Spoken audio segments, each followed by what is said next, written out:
And President Trump, he's tweeting about what he calls the victory this morning. Here it is. Those that worked with me in this incredible midterm election, embracing certain policies and principles, did very well. Those that did not, say goodbye. Yesterday was such a very big win, and all under the pressure of a nasty and hostile media. Come on in, RNC Chair Ronna, Romney, McDaniel. Ronna, if the Republicans lost the House, and they did, why was it such a great night for President Trump? Well, I'll tell you what, Stuart, that blue wave hit the Trump red wall. President Trump delivered last night.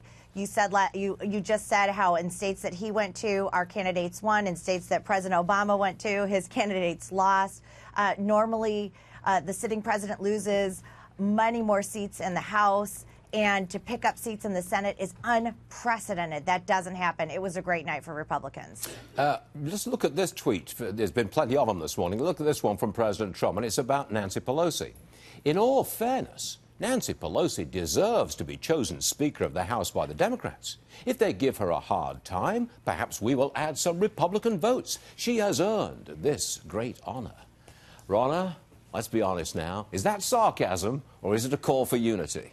Well, gosh, the Democrats are really going to have a problem on their hands here, because so many of them ran saying they were going to vote against Nancy Pelosi, and they're going to come to Washington, many of these candidates, and make that first vote for Nancy. It was sarcasm. It was sarcasm. Listen, Nancy Pelosi has a choice right now. Are you going to investigate, or are you going to legislate? She's got to deliver, and the president has delivered results for the American people. Is she going to stop that? Is she going to blunt that? Is she going to turn this into an investigation nightmare for 2 years? Is she going to work with this president? He's willing to work with her. Let's see what she's going to do. How about this one? College-educated women and suburban women went very strongly for the Democrats. It looks like you've got some work to do in this area. How are you going to turn that around? Well, women recognize how good the economy is doing. We've got to get that message out to them. And the president's going to be campaigning from now until 2020 to talk about the results of this administration. And Democrats now have to deliver. Now that they have the House, they've got to show some accomplishments. They have none so far. So let's see what they do. And I think suburban women are going to see we're the party of results. The Democrats continue to be the party of resistance. Do you think the president will continue his line of very strong, sharp-edged attacks? I do. That's who the president is, and he's going to push back.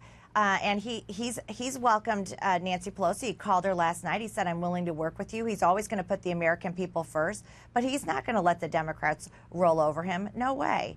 They see the results of this economy. He's not going to let them take that back. Jobs are up. Wages are up.